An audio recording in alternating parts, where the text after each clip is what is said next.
My father always said that wine was memory, bottled, that a single sip should tell you the story of the sun, the soil, and the season it came from. For 32 years, my story was inextricably linked with his. I was Yvonne Beaumont, the dutiful daughter, the sole heir to the Beaumont Vineyards, a sprawling empire of green and glass nestled in the rolling hills of the Finger Lakes. My hands have been stained with grape juice since I was old enough to walk the rows. My childhood smelled of fermenting yeast and damp earth. My future, I was always told, was a foregone conclusion. I was being groomed, shaped, and pruned, just like the vines themselves, to one day take my father's place at the head of the table. He was a titan, my father, Gerard Beaumont, a man whose presence could change the air pressure in a room. To the world, he was a genius, a pioneer who proved that this cold northern climate could produce world-class wines. To me, he was a demanding mentor, a monolith of expectation. Every A+ I got in my oenology degree, every successful harvest I managed, every accolade our wines received under my growing stewardship was met with the same clipped nod, the same phrase, delivered like a final judgment. It's competent, Yvonne. But competence doesn't build an empire. He was always pushing, always testing, always finding me wanting in some small, indefinable way. It was, he said, for my own good. My family, my mother, my gossipy Aunt Beatrice, my cousins, they all bought into the myth. They saw me not as the future, but as the caretaker, the responsible one. The one who stayed home to learn the family business while they went off and lived their own lives. They saw me as an extension of my father's will, a placeholder, until my own life was subsumed by his legacy. I accepted it. I loved the vineyard with a fierceness that bordered on obsession. I loved the gnarled vines, like they were my own children. I loved the story the land told, and I believed that one day, my sacrifice would be rewarded. I would step into his shoes, and finally, I would be enough. Then he died. It was sudden, a heart attack in the fields, surrounded by the vines he loved more than anything. And after the shock and the grief came the reading of the will. We were all gathered in the stale, wood-paneled office of Mr. Davies, the family lawyer. My mother was dabbing at her eyes with a silk handkerchief. Aunt Beatrice was already whispering to my cousin about how I would need to sell off some of the less profitable plots. They were all looking at me, the new matriarch, the reluctant queen. I felt the weight of their expectations, a familiar, heavy cloak.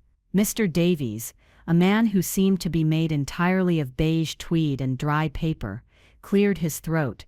He began to read. It started with the usual bequests, a sum for my mother, smaller trusts for the relatives. Standard, predictable. I was waiting for the main clause, the one that would formalize my entire life's purpose. And then it came. To my daughter, Yvonne Beaumont. He read, and I felt my shoulders straighten. But he kept reading. And to my daughter, Élodie Dubois. The name hung in the air, an alien sound. Dubois. A collective, sharp intake of breath sucked the oxygen from the room. My mother's hand flew to her mouth. Aunt Beatrice looked as if she'd been slapped. I just stared at Mr. Davies, my mind a complete and total blank. Élodie Dubois, Mr. Davies, impervious to the emotional detonation he had just caused, continued in his monotone. He explained that Élodie Dubois, born in France 30 years ago, was my father's illegitimate daughter, my half-sister. A wave of nausea rolled through me. All his trips to France, his business, the weeks of absence, it all coalesced into a sickening new reality. But the true betrayal was yet to come.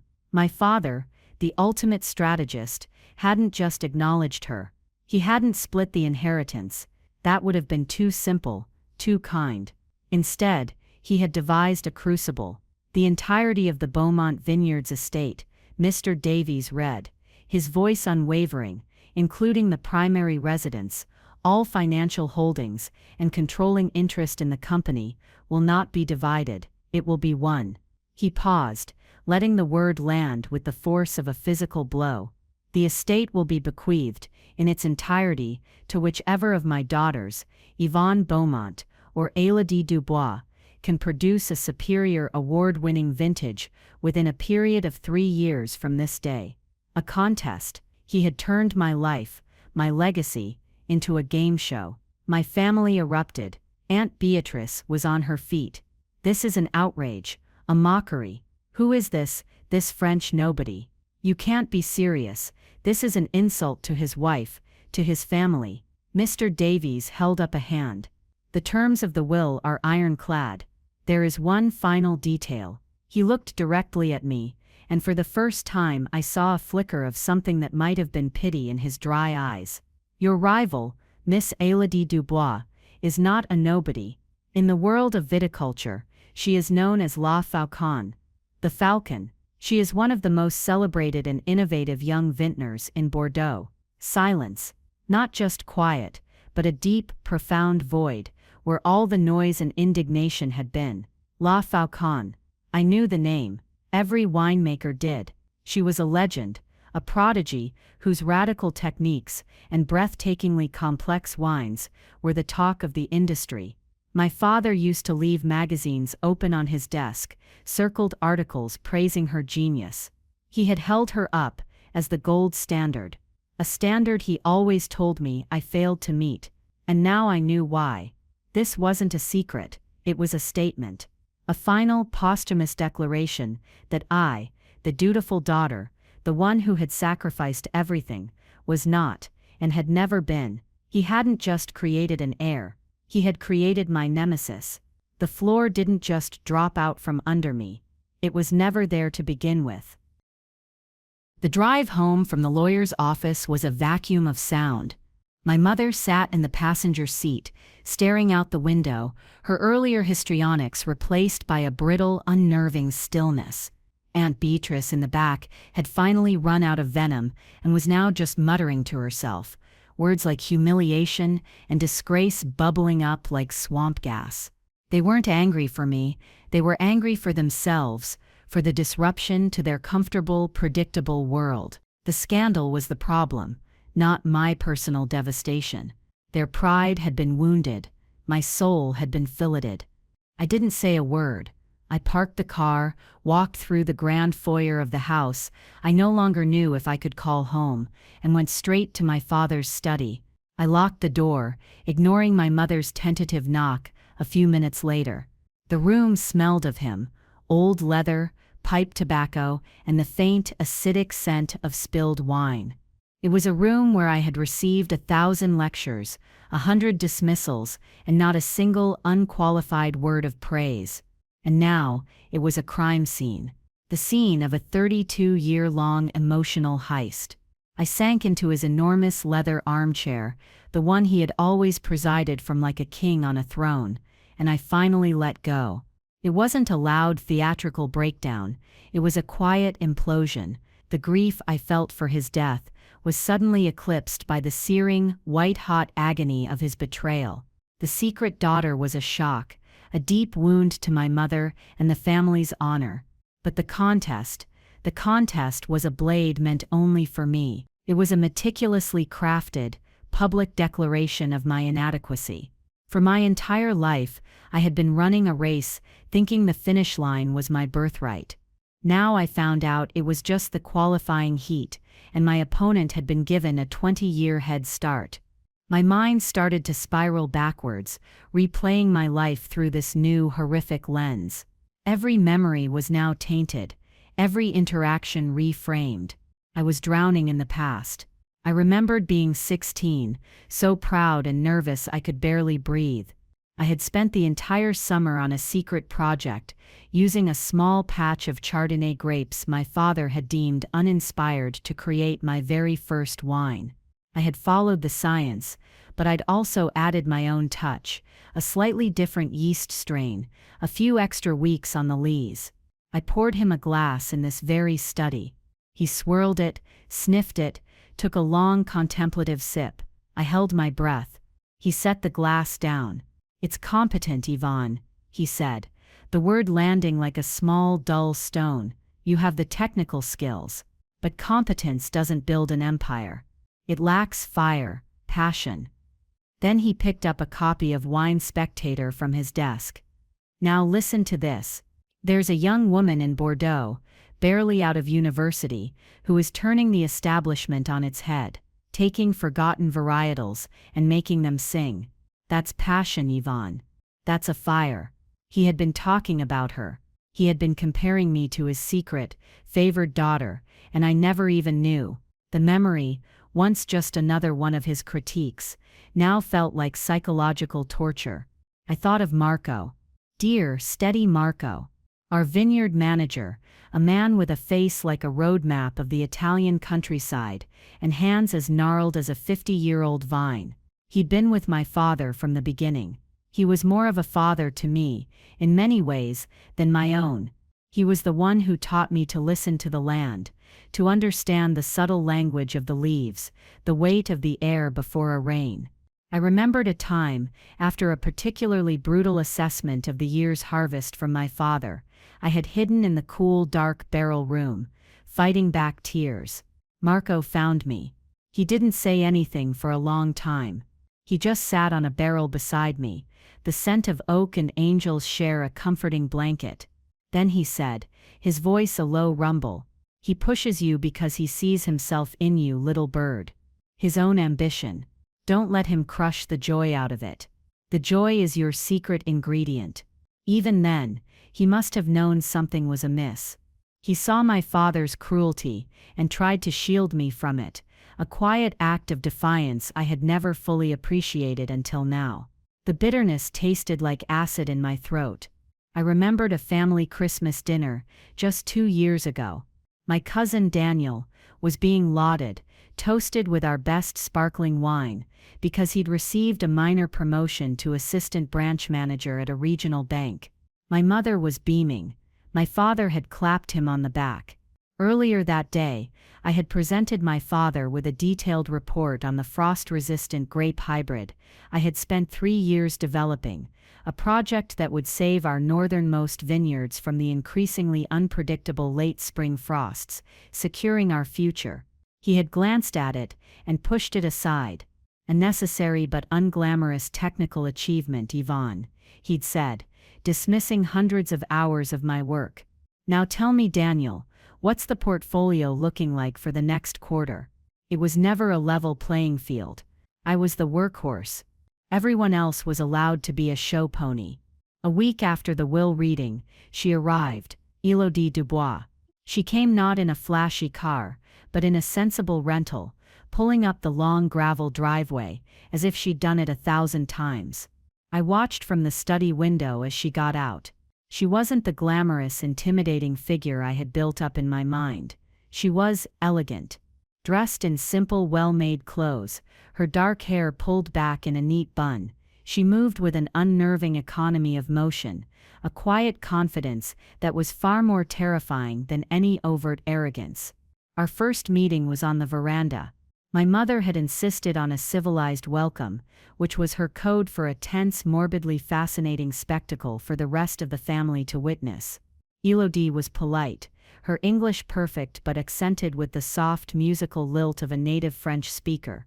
She looked at me with eyes the color of dark honey, and they held no malice, just a cool, appraising curiosity. It was the look of a scientist examining a new specimen. "Yvonne," she said, extending a hand. Her grip was firm, her skin cool. "It is a pleasure to finally meet you." A pleasure. The word was so absurd I almost laughed. She surveyed the vineyard, her gaze sweeping across the familiar hills and rows. "Your father wrote to me about this place," she said softly. "He described the light in the mornings. He did not do it justice. And there it was, the casual intimacy. Your father wrote to me. He had shared the poetry of this place with her, while he only ever shared its profit and loss statements with me." Aunt Beatrice, attempting to assert some control, began to speak of the vineyard's prestige, its history. Élodie listened patiently, then made a single comment that silenced the entire porch. "The terroir is challenging," she said. her eyes fixed on the oldest block of Pinot Noir. "The soil is heavier than I expected, but it has potential." Potential. The same word my father used, and in her mouth, it sounded exactly the same, like a judgment, like something that was lacking, something that she, with her superior skills, would have to fix. She wasn't just here to compete, she was here to conquer, to improve what my family, what I, had built, to prove that she was the worthy successor, and I was just the caretaker of her future prize. The days that followed were a blur of cold pleasantries and logistical nightmares. We had to divide the winery, the staff, the equipment. She was given the west wing of the house. I remained in the east. We were two queens ruling over a divided kingdom, circling each other warily, but a question burned in the back of my mind, a persistent, agonizing itch. Why? Why would my father do this? It felt like more than just a cruel test. It felt like a plan. I couldn't rest. One night, fueled by a potent mixture of insomnia and resentment, I went back to his study. I needed to understand the man who had orchestrated this madness. His life was meticulously documented, ledgers, journals, correspondence. But I was looking for something else, a hidden ledger, a secret life. The key to his safe was where it always was, in the humidor he never used. Inside were the expected things, stock certificates, the deed to the house, old family photos, but behind them was a slim, leather-bound folder I had never seen before. It was labeled simply, GB Private. My hands trembled as I opened it. It was filled with financial statements from a French bank, and there, on page after page, were the wire transfers. They started 30 years ago, small at first, then growing, monthly payments to a trust, and then larger sums. A payment that corresponded exactly with the tuition for the University of Bordeaux's prestigious oenology program. A significant wire transfer, labeled Vineyard Seed Capital, funds for equipment, press and de-stemmer, funds for international travel, market research. He hadn't abandoned her. He hadn't just sent child support. He had funded her. He had meticulously, secretly, and generously financed her entire education, her career, her rise to stardom. He had built my rival from the ground up, brick by brick, dollar by dollar. He had crafted his perfect champion, his falcon, while telling me I wasn't good enough. The air left my lungs. I felt dizzy, sick.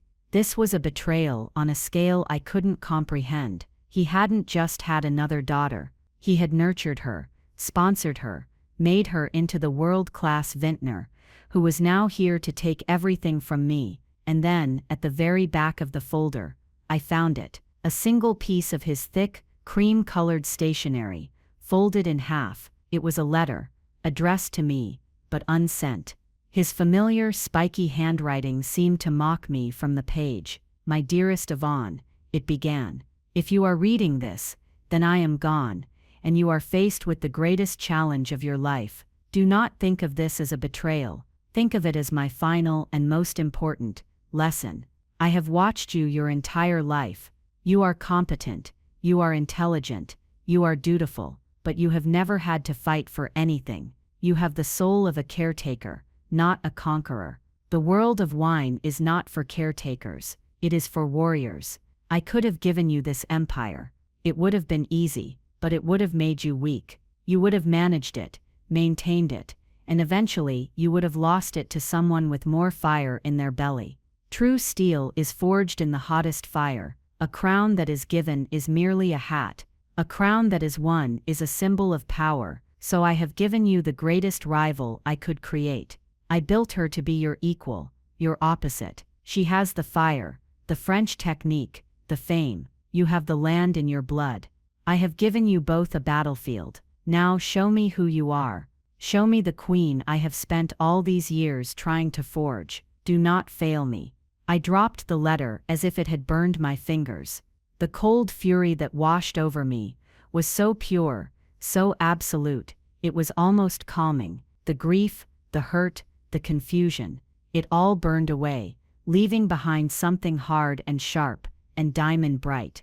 He hadn't done this because he thought I was weak. He had done this because he was a monster, a master manipulator who saw his own children as pieces on a chessboard. He hadn't been teaching me. He had been conditioning me. He didn't want a daughter. He wanted a fighter, forged in the crucible of his own making. I stood up, the letter lying on the floor. I looked out the window at the moonlit vineyard, my battlefield. My father had wanted a warrior. Fine, he was about to get one. It wasn't about the money. It wasn't about the house. It wasn't even about the legacy anymore. It was about a daughter who was going to dismantle her father's cruel final game, piece by piece. It wasn't about revenge, until in that exact moment, it was. The rage of that night didn't dissipate. It crystallized. It settled deep in my bones, a cold, clear source of energy. My father had thought he was forging me into a queen. He didn't realize he was creating a rebel. His grand, manipulative game had one fatal flaw. He had taught me the rules, but he had also taught me the terrain. And in a war, terrain is everything. Elodie, for all her Bordeaux brilliance and international acclaim, saw our vineyard as a scientific equation. She walked the rows with a soil testing kit and a refractometer measuring sugar levels, pH, nitrogen content. She talked about malolactic fermentation and micro-oxygenation with the precision of a surgeon. She saw the vines as production units. She was a technician of the highest order. But I saw something else. I saw the ghost of the old creek that my grandfather had diverted in the 1950s, and I knew why the soil in the east field held its moisture differently. I knew that the row of vines tucked against the old stone wall got an extra hour of radiant heat in the evenings, producing grapes with a richer, jammier flavor that my father had always dismissed as unrefined. I knew the specific patch of land near the woods that held the morning dew an hour longer than anywhere else, a patch that Marco and I had always watched for the first signs of mildew. Elodie had knowledge, I had intimacy, and that was going to be my weapon. My first move was to seek out my only true ally. I found Marco by the old tractor shed, mending a piece of equipment. The afternoon sun cast long shadows across the yard. I stood there for a moment, just watching him work, his movements economical and sure. He was as much a part of this land as the oak trees on the ridge. "Marco," I said, my voice quiet but firm. He looked up, wiping his greasy hands on a rag. He saw the look on my face, the new hardness in my eyes, and his expression softened with concern. "Yvonne, what is it?" I didn't waste time. I didn't cry. I simply took the folded letter out of my pocket and handed it to him. He read it slowly, his brow furrowed. He read it a second time. He was silent for a long time, his gaze lost somewhere over the rolling hills of the vineyard. Finally, he folded the letter carefully and handed it back to me. "Your father," he said, his voice a low, sad rumble, "was a complicated man. He loved this place more than any person. I think he truly believed this was an act of love, a terrible, cruel act. But in his mind, it was for the best." He shook his head. "He was wrong." "I know," I said, "and I'm going to prove it. But I can't do it alone. I need your help, Marco. Your absolute loyalty. Not to his memory, not to the company, to me." He looked me straight in the eye. There was no hesitation. "He taught me how to grow grapes, Yvonne. You taught me how to love them. You have my loyalty. Always." In that moment, the resistance was born. Just the two of us, against the world. Our plan was one of strategic deception. On the surface, I would be the defeated daughter, playing out the string.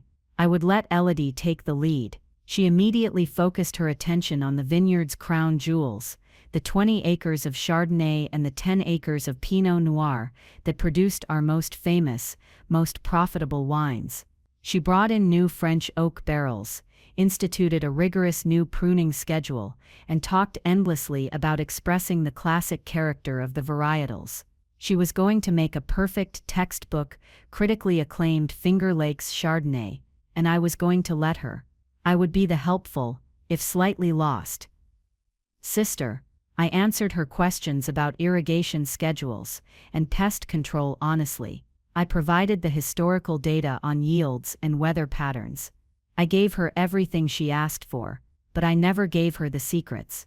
I never told her that the West Block of Chardonnay always struggled in dry years, or that the oldest Pinot Noir vines needed to be picked at dusk, not dawn, to preserve their delicate aromas. I gave her the science, but I kept the soul for myself, because my war was not going to be fought on her battlefield. It was going to be fought on a small, forgotten patch of land that wasn't even on the official vineyard maps. On the far northern edge of the Beaumont property, there was a steep 3-acre slope my father had written off decades ago. It was rocky, windswept, and considered unplantable. He said the soil was too poor, the drainage too severe. It was his one failure, a piece of land he could not tame. But about 5 years ago, Marco and I had taken a walk up there on a whim. I'd picked up a handful of the soil. It wasn't rich loam. It was crumbly, dark, and full of flat, broken pieces of slate and shale. Marco, I'd said, a wild idea sparking in my mind. What does this remind you of? He crumbled it in his own hands. A slow smile spread across his face. The Mosel Valley, he whispered. Germany. It was a geological fluke, a pocket of terroir that had no business being in upstate New York. And on that wild impulse, we had committed a secret act of rebellion. We had ordered 100 Riesling vines from a specialty nursery in Germany. A grape my father despised. Too sweet, not serious. The drink of old ladies, he used to scoff. We planted them ourselves, by hand on that useless plot of land. We told no one. It was our secret garden, our little experiment. For 5 years, we had tended those vines. We learned their quirks, their struggles, their triumphs. We learned how they loved the wind that whipped up the slope, which kept them dry and free of rot. We learned how their roots dug deep into the rock, pulling up a unique minerality that was unlike anything else on the property. We had made a few dozen bottles of wine from them each year, tiny, experimental batches that we tasted in secret in Marco's workshop. The wine was extraordinary. It was bone-dry, not sweet. It was complex, aromatic, with notes of lime, green apple, and wet stone. It tasted of the wind and the rock, and our rebellion. This was my secret weapon. Plot 7B, as we called it in our private notes. While Elodie was busy polishing the family jewels in the main vineyard, I was going to be crafting a dagger in the dark. The next 2 years were the longest of my life. I became a ghost in my own home, a master of passive resistance. I played the part of the grieving, overwhelmed daughter to perfection. At family dinners, which were now dominated by Elodie's confident pronouncements on viticulture, I would sit quietly, offering meek suggestions that she would politely dismiss. My family, especially Aunt Beatrice, quickly transferred their allegiance. Elodie was new, exciting, European. She was the shiny new object, and they orbited her like magpies. Elodie just has such a global perspective, Beatrice would say, patting Elodie's arm. She's going to elevate the Beaumont name to a whole new level.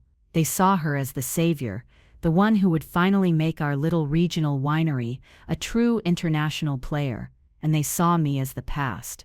The provincial daughter, stuck in her father's old ways. I let them think it.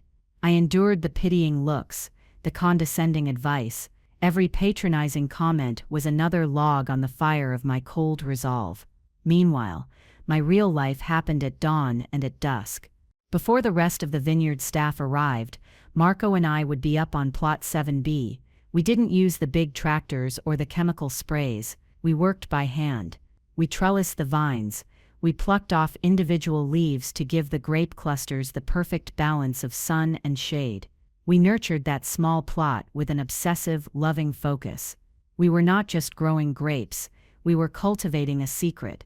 Elodie was running a factory, we were tending a garden, and we were patiently waiting for our moment.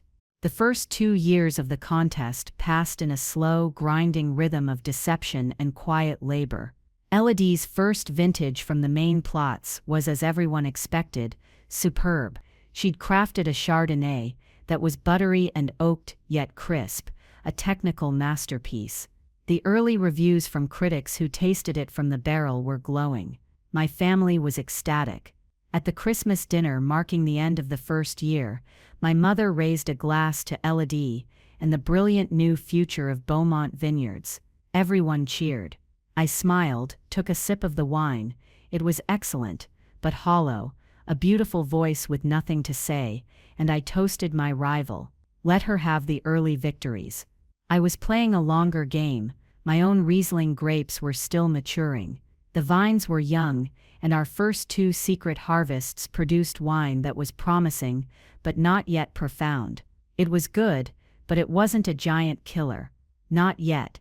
Marco and I would sit in his lamplit workshop at night, tasting, debating. More time, he'd say. The roots need to go deeper. They need to find the heart of the stone. I learned patience on a geological scale. The beginning of the 3rd and final year was when I made my first overt move. According to the will, both Elodie and I had equal access to the estate's resources. I drafted a formal proposal, complete with budget projections and a detailed work plan, and submitted it to the estate's financial controller, with a copy to Elodie. The proposal was for a significant allocation of funds to be directed towards experimental viticulture and soil remediation on Plot 7B. I framed it as a last-ditch, slightly pathetic effort. In the proposal, I wrote about honoring my father's legacy by trying to tame the one piece of land he never could. I made it sound like a sentimental folly, a desperate grasp at relevance. Elodie's reaction was exactly what I had hoped for. She was deep in the meticulous process of blending her final Chardonnay, obsessing over every fractional percentage of new versus old oak. She saw my proposal as a distraction, the work of an amateur. She signed off on the budget allocation with a dismissive wave of her hand during a management meeting. "If Yvonne wishes to play in her garden," she said with a tight, condescending smile that didn't reach her eyes, "let her, it will keep her occupied." My family was even more direct. Aunt Beatrice cornered me by the stables. "Yvonne, what is this nonsense? Wasting good money on that worthless hill. Your father would be spinning in his grave. You should be helping Elodie, learning from her, not indulging in these hobbies." "It's important to me," I said with a carefully crafted expression of wounded fragility. Her scorn was the perfect camouflage. No one looks for a threat in a place they have already labeled a failure. The little garden project became a running joke among my relatives. They thought I was retreating into a fantasy. In reality, I was building my fortress. With the official funding, Marco and I went to work. We weren't just tending the vines anymore. We were perfecting their environment. We built a new, more effective terracing system to prevent erosion. We brought in tons of organic compost.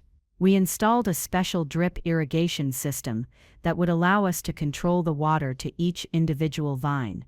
From the main road, it just looked like a minor construction project on a forgotten hill. No one paid it any mind. Elodie, meanwhile, was starting to run into a problem she couldn't solve with science. Her wine was perfect, but it was predictable. An early barrel tasting with a highly influential critic had yielded a frustrating comment. "It's a textbook perfect Finger Lakes Chardonnay," the critic had written in his private notes, which were leaked to us by a sympathetic cellar hand. "Technically flawless. A solid 94 points. But it lacks a soul. A soul. You can't create a soul with a new oak barrel, or a carefully managed fermentation. A soul comes from the land, from a story. And her wine didn't have one." The comment gnawed at her. She became more demanding, more brittle. She pushed the vineyard staff harder, trying to force the results she wanted. She started questioning Marco, grilling him about soil history and microclimates. He answered her with polite, factual, and completely unhelpful information. He gave her data. He saved the poetry for me. The soul of the vineyard, its deep, secret history, was my ally, and my rival was beginning to sense a ghost in her machine. As the final harvest approached, I began my second offensive. It was quieter, more subtle. I called a few old contacts, wine journalists, who had respected my father but had always found him a bit aloof. I didn't talk about the contest. I didn't mention Elodie. I just talked about my passion project. I spoke of my grandfather, who had always believed that the rockiest soil grew the strongest vines. I talked about the unique minerality of the Finger Lakes and my dream of creating a Riesling that could rival the great dry wines of Europe. I spun a narrative, not of competition, but of heritage, of a daughter returning to the deepest roots of her family's land to create something new, something authentic.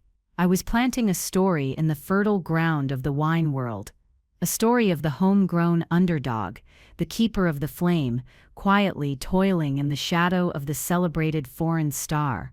I was defining the battle in my terms before the first shot was even fired. Elodie was focused on winning the wine competition. I was focused on winning the narrative, and by the time she realized it, it would be too late.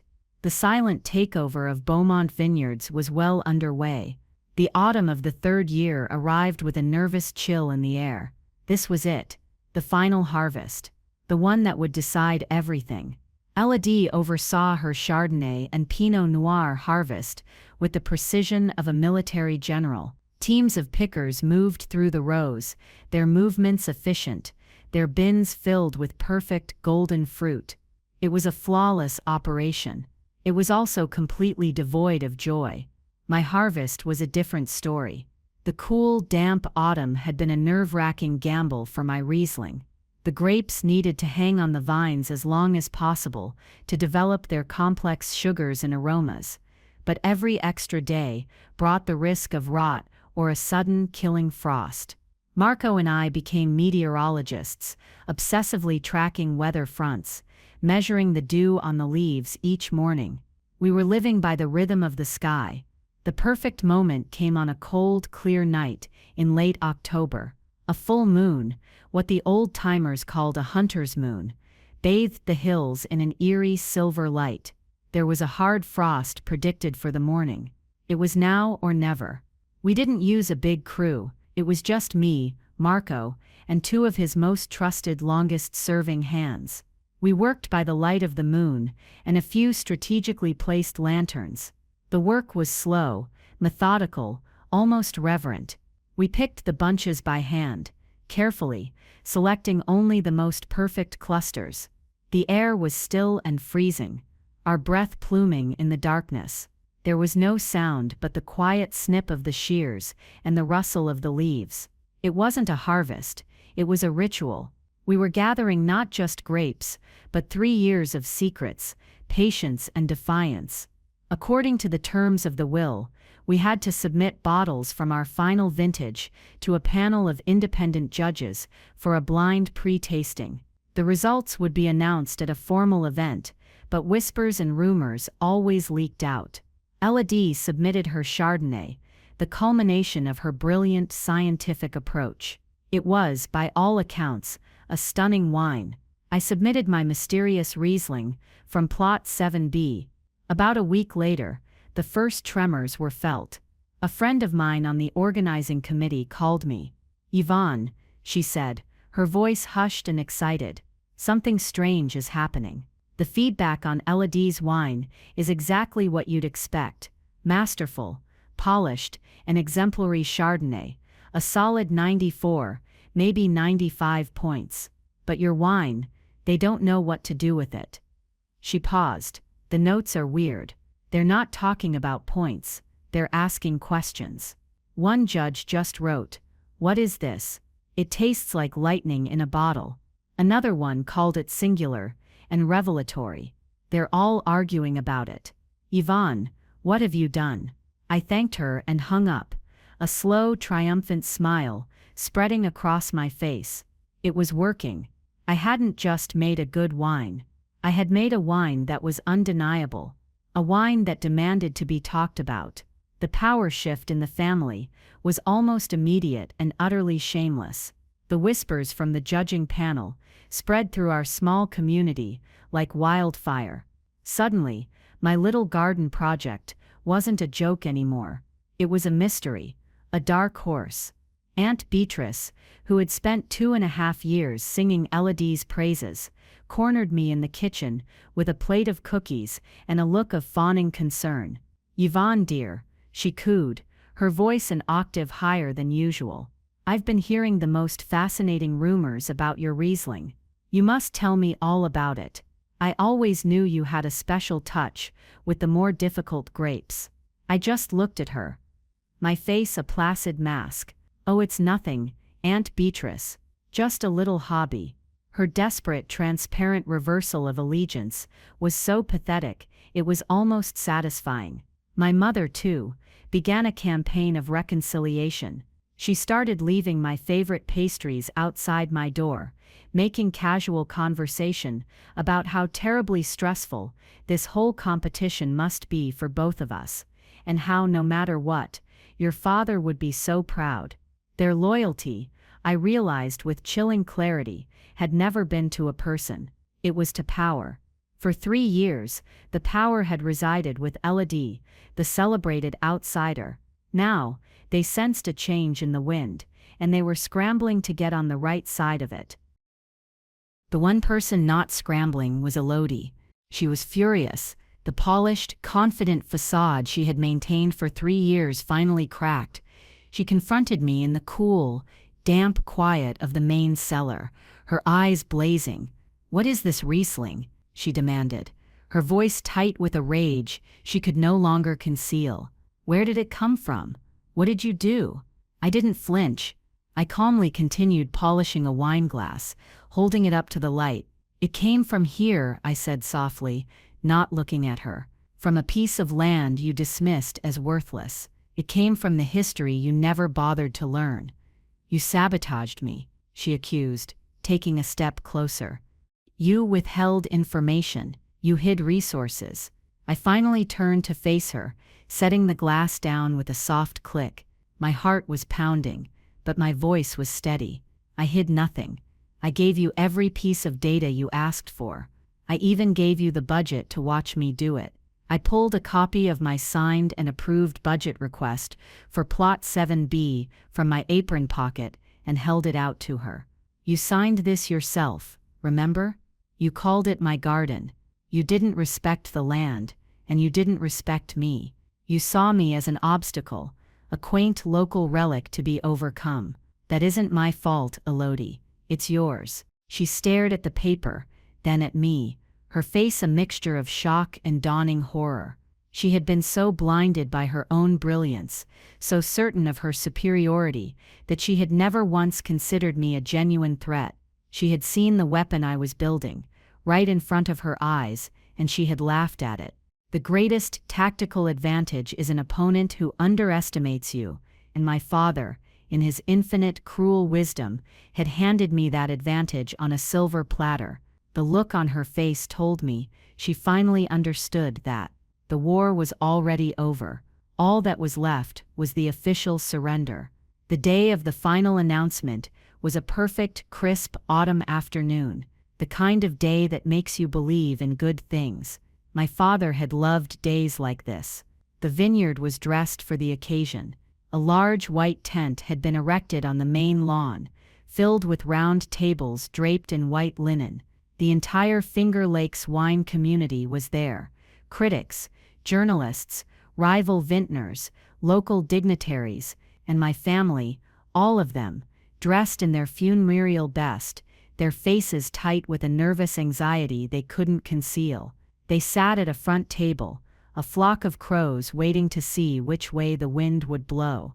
Mr. Davies stood at a podium at the front of the tent, looking as dry and beige as ever. He was the master of ceremonies for this final act of my father's play. The air was thick with tension. I stood near the back with Marco. He gave my arm a reassuring squeeze. I gave him a small, grateful smile. Elodie was at the front, sitting with my mother and Aunt Beatrice, a perfect portrait of icy composure.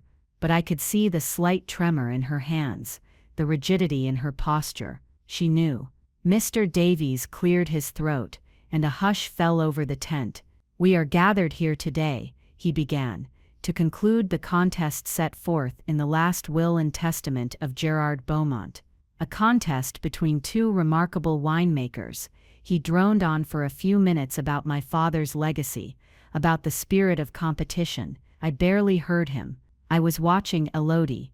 "Our esteemed panel of judges," Mr. Davies continued, "has called this one of the most difficult decisions they have ever had to make. Both submissions were of an exceptionally high caliber." He picked up an envelope.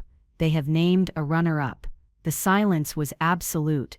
The runner-up, with a wine the judges called a masterful and technically perfect expression of Finger Lakes Chardonnay, a benchmark for the region, is Miss Elodie Dubois. A wave of polite, slightly hesitant applause rippled through the tent. My mother reached over and patted Elodie's hand. Aunt Beatrice stared straight ahead, her face a stony mask. Elodie forced a smile, a brittle, cracking thing that was painful to watch. She inclined her head graciously, but her eyes, when they flickered for a moment towards me, were like chips of dark, frozen earth. Mr. Davies let the applause die down. He held up the second, final envelope, "which means the winner of the Beaumont Legacy Prize, and the sole heir to the Beaumont Vineyards estate, is Miss Yvonne Beaumont." He didn't get to finish. The name Yvonne Beaumont was all it took. A moment of stunned silence, and then the tent erupted. It wasn't polite applause, it was a roar. The local vintners, the staff, the community members, they were on their feet, cheering. It wasn't just an award, it was a homecoming. Marco wrapped me in a bear hug that lifted me off the ground. Through the crowd, I saw my family's faces, a kaleidoscope of shock, confusion, and dawning craven realization. Mr. Davies had to shout to be heard over the din. "The winning wine," he yelled.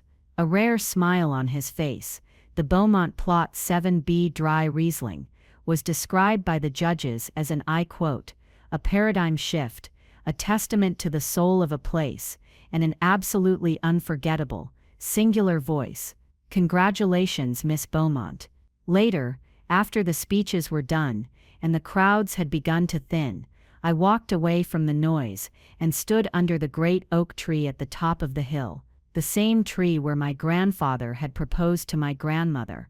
From here, you could see the entire vineyard laid out below, a patchwork of gold and green in the late afternoon sun. My vineyard. I heard footsteps on the grass behind me. It was Elodie. The icy composure was gone, replaced by a hollowed-out exhaustion. The war was over, and we were two soldiers left on the battlefield. She stood beside me, not looking at me, but out at the land. "He planned this, didn't he?" she asked. Her voice was quiet, stripped of its musical accent, leaving only the raw pain behind. All of it. My education, my career in France, my reputation. It was all just to sharpen you. I wasn't his daughter, I was his whetstone. I couldn't find it in me to hate her anymore. I couldn't even feel triumphant. All I felt was a profound, shared sadness. "Yes," I said.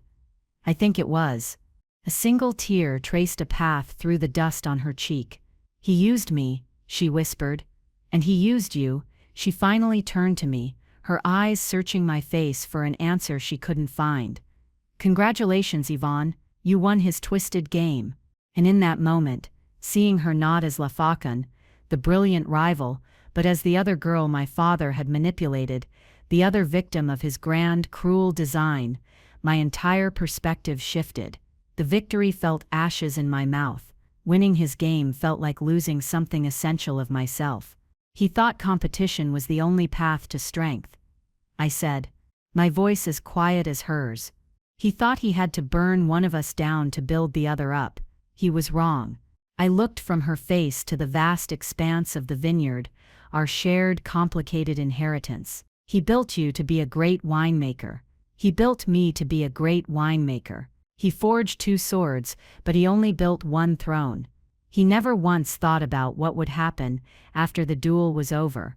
I took a breath. The next words would define the rest of my life, not as the person he tried to make me, but as the person I was choosing to be. The will says the vineyard goes to me, I said slowly. It's all mine, but it doesn't say I have to run it alone. Your talent is undeniable. Your name opens doors all over the world. This place is in my blood. Maybe, I said, holding out my hand, not as a victor, but as an equal. Maybe there's a third option our father never considered. She stared at my outstretched hand, as if it were a snake. Then she looked at my eyes, and for the first time, she didn't see a rival, she saw a sister. She took my hand. It wasn't forgiveness, it wasn't friendship, it was an armistice, a recognition that our true battle wasn't with each other, but with the ghost of a man who saw us only as pawns. From the veranda of the house, my family watched this silent transaction, their faces a mixture of confusion and terror. Their simple world of heirs and spares, of favorites and failures, had just been shattered. The real vindication wasn't winning the prize. It was proving my father's entire philosophy of life, his entire reason for being, fundamentally and completely wrong. In the end, we didn't play by my father's rules. We wrote our own. Elodie and I became partners. It wasn't an easy alliance at first. It was forged in tense negotiations, arguments over technique, and a slow, grudging build of mutual respect. But we made it work. She brought her global reputation, her flawless technique, and her connections to the European market. I brought my intimate generational knowledge of the land, my loyalty from the staff, and the Beaumont name. We merged her fire with my earth. The first thing we did was change the name.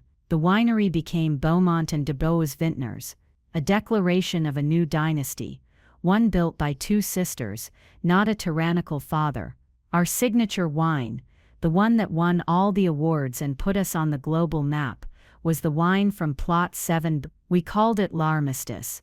The Truce, a dry, electric, unforgettable Riesling that tasted of stone and wind and secrets.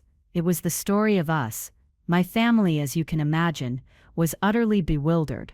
They had no idea who to pledge their allegiance to anymore. Aunt Beatrice tried to sidle up to me at our first board meeting, whispering about how she always knew I had it in me. I just gave her a cool smile and walked away. My mother tried to play the role of the proud peacemaker, but her influence was gone. They had no power over me because I no longer needed their approval. I wasn't the dutiful daughter or the family scapegoat anymore. I was the co-owner of the company. Their currency, guilt, praise, disappointment, was worthless in my new economy. And that's the real lesson here, isn't it? For my entire life, I thought my value was something that had to be earned, a prize that would be bestowed upon me after years of dutiful sacrifice. I was playing a game that was rigged against me, waiting for a reward from the very person who had fixed the match. My father's will felt like the ultimate act of cruelty, but in a strange, painful way, it set me free. It forced me to stop looking for validation from a source that was never going to give it. It forced me to find my strength, not in his approval, but in my own quiet, steady knowledge of who I was and what I was capable of. Sometimes the people who are supposed to love you the most are the ones who put you in the tightest cage. They'll tell you it's for your own good, that they are forging you, making you stronger. But strength that comes at the cost of your own joy, your own soul, isn't strength at all. It's just a prettier cage. My father wanted to forge me in fire. He forgot that I was grown from the earth, and the earth is patient, powerful, and endures long after the fire has gone out. My revenge wasn't a loud, satisfying explosion that brought the whole house down. My revenge was quiet. It was the rustle of leaves on a secret vine. It was the patient, silent, steady work of becoming myself, on my own terms. The ultimate vindication wasn't taking the empire from my sister. It was joining forces with her to build a new one that our father would never have understood. And my family, they didn't lose their home or their money.